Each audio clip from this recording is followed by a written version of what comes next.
What's up, team? Okay, so as you know, I did change strategies and kind of adjusted the time I traded last week, and it's been going pretty well. Last week I had 5 for 5 green days with no losing days and over 75% accuracy. And so make sure to hit that subscribe button because in this video we're showing you those live trades plus going over the strategies used.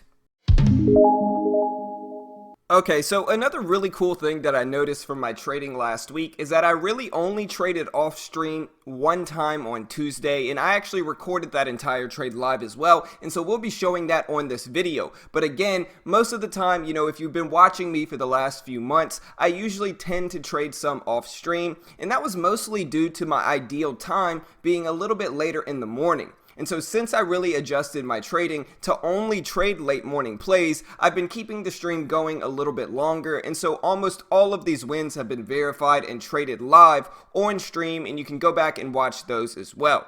Before we get to the rest of the strategy breakdowns, something else I wanted to talk about is that I have noticed a lot of other traders start to adopt these VWAP strategies that we use. Mitch and I have been putting out the VWAP bounce and VWAP fade content for years now, talking about the effectiveness of these strategies. And giving it away for free is one thing, but if you see someone trying to sell you a course that includes these strategies, my advice to you is simply to run. Mitch and I are a free resource and community where we put out free content for new traders to take advantage of. That's what we're all about, and so we don't want to see people branding our strategies as their own and selling it to naive traders.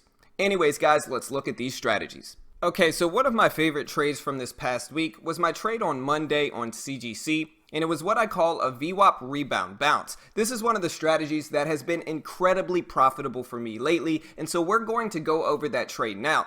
And so the big thing to look for with this type of strategy is number one, it's a long strategy, and so you're trying to profit when the stock moves in the upward direction, and so you're waiting essentially for a pullback below the VWAP. In this case on CGC, you can see that at 2180. Once it puts in that really obvious and self-evident low, you want to document that 2180 level because that's going to be your risk or stop out level. Since you're going long, if the stock breaks below that level after you enter, that's your cue to exit the trade and just accept the loss in that position.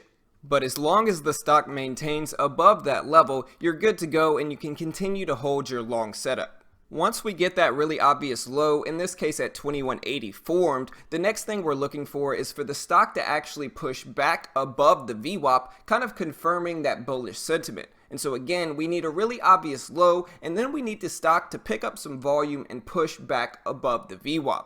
Once the stock does that, that's really when you want to start eyeing your entry for this type of trade. Except you don't want to buy it just as it breaks above the VWAP. You actually want to wait for it to pull back again to the VWAP, in this case right around 2190 or 2195. That's where you want to enter this type of position, again, risking or using a stop out level of 2180 below it.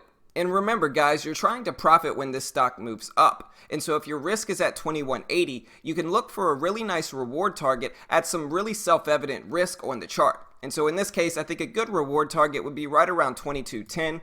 And so if you enter at 2190 and your reward target is at 2210, then your reward is over 20 cents a share.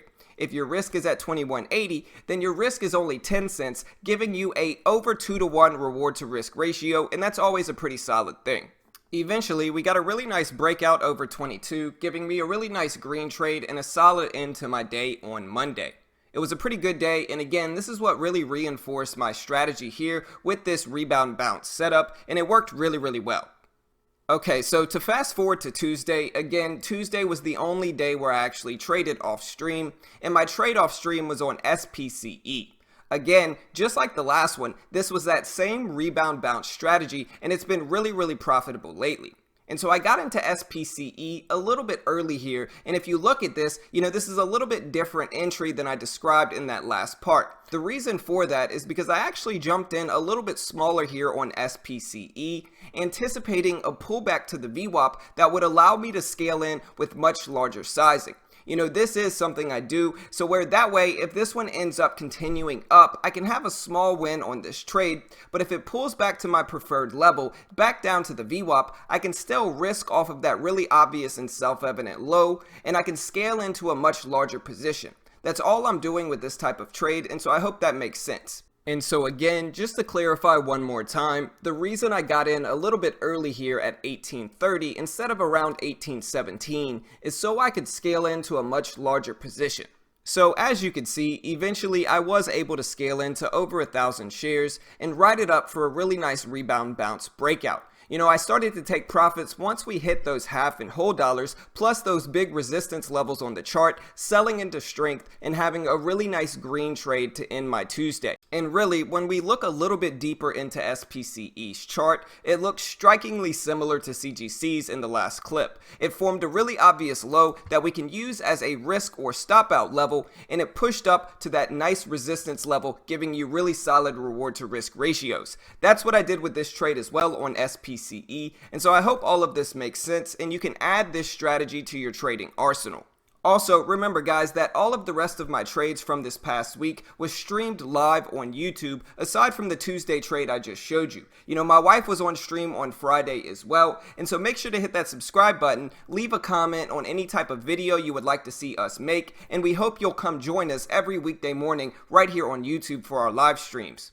Also team, if you're interested in using the same platform as us that allows you to day trade with no PDT rule, shorting ability, pretty cheap commissions, a ton of buying power, and it comes with a course, demo account, chat room access, plus more, I'll include a link in the description for you to go check out. We do make a commission if you sign up through us, and it's a great way to help support our channel and day trade with no PDT rule.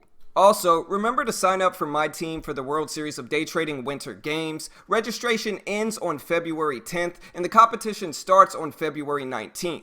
It goes on for 6 trading days. It's completely free to apply to and enter. They give you a demo account to trade with, and the top traders that make the most within those 6 trading days win free packages, including the top 3 on my team alone and the top 20 in the overall competition. Again, I'll include a link to that in the description if you want to join my team, and we'll be streaming it live during the start.